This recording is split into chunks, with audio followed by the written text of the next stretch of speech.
Hello, friends. I wanted to introduce you to Roy Angell. He's going to be taking over our men's ministry. He's kind of a new face in our congregation, but I'm really excited that he's getting involved in this. He's got a number of things planned for the men's ministry, and so I wanted to take just a minute today to let him explain what he has planned and the exciting things coming up for the men's ministry. So, what's going on, Roy? First off, Corey, thank you so much for giving me this opportunity. First off, for the men's ministry, I wanted to say a big thank you to the elders. They took time to look into me and make sure I was a good call, and I appreciate that they think so. And to all the men out there, I'm really excited to be a servant to you. And I want to encourage you, if you have any thoughts or anything that you want to share with me during the course of my time here, just come to me and let me know. I'm always happy to listen. But I do have a few goals as far as the men's ministry. In particular, there are 4 overarching principles I want to bring to the men's ministry. First off is community. Cabot already does a fantastic job at fellowship events and opportunities for us to come together. I wanted the men's group to go a step deeper and really form bonds with each other as men for a really good network, a good community for us to take advantage of. Second is encouragement. Now, I think we can all agree that men have a lot on their shoulders and a lot of responsibilities, and sometimes it can really wear on us. Encouragement is a wonderful thing that I think we already do naturally. I just want to see it continue to grow. Next is accountability, and this is something that really separates us from a good old boys club. We're all here to become more like Christ, and part of that is accountability.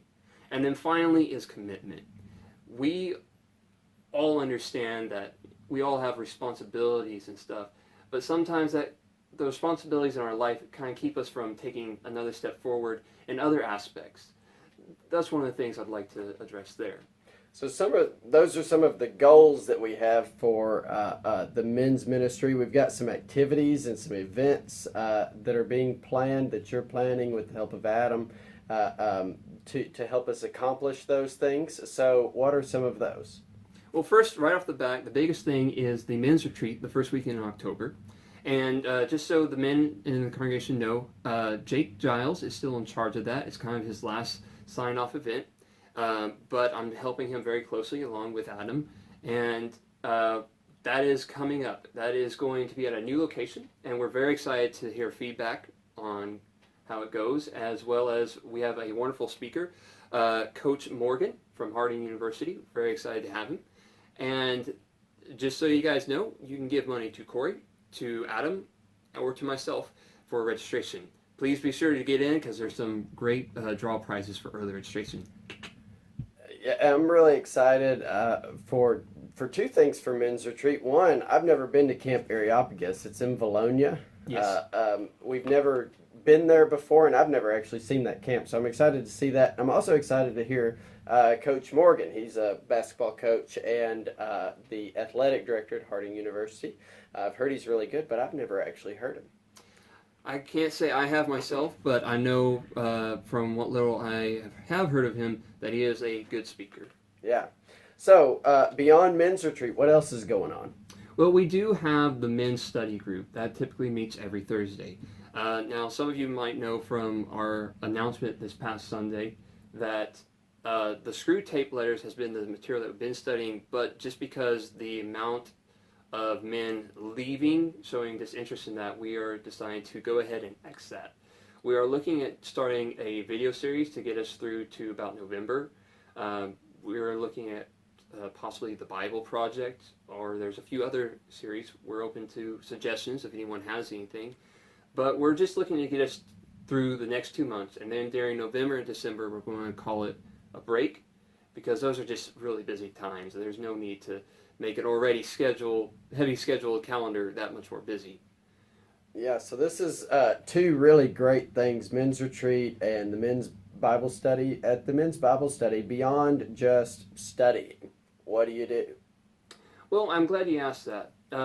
A lot of people have this image of, just coming together and going over the questions. And yes, there is that aspect to it. And we do hope that the men who come do try to go beyond the superficial aspect of the questions and try to dig a little bit deeper, because that's where you get a lot of good content and you get to hear a lot of good background on different men. There's quite a few men that I've come to know very closely through the study because they had an opportunity to talk about their experiences and talk about their walk with Christ at these studies. Yeah. But it's also a great opportunity to just come together, enjoy some fellowship, enjoy some fun. We don't always stick to the curriculum. We sometimes go off topic, and there's some really good stories there. Yeah, it's hard to really get to know somebody very well at just Sunday morning worship. You've got to be involved in more than that. Oh, yes, absolutely. Well, I'm really glad you... All right, so we've talked about men's retreat. We've talked about the men's group. There's something else that's special we've never done before. What is that? Yes, I'm very excited. So this November, we're going to invite all men who can to participate in No Shave November.